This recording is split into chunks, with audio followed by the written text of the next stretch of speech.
ey bəcər maşınıma min əylənək. Onda gərək öncədən kəbinə girək, evlənək.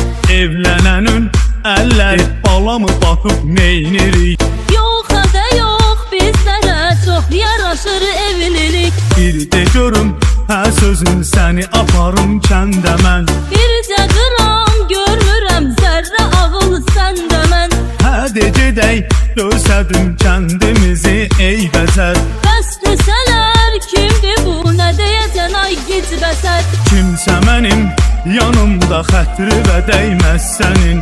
Eləsi çıxar qabağına, ağlına gəlməz sənin. Nədir deyəsən sən məni çoxmu zəif görürsən? Gözümə bax, güz-güzə ayağı üstə ölürsən. Naz eləmə ey mənim nazlı gözəl mələyim. Naz eləmərəm heç zaman istəməsə ürəyim. Vurulmuşam səndə olan cazibədar gözlərə. Kim eyləyər etirazlı budur şirin sözlərə. Gəl mənim ol, mənlə böl hər kədəri sevinci. Mən bir güləm, kim dərər onun olaram birinci. Nə cür dərim mən səni olmayasan narazı.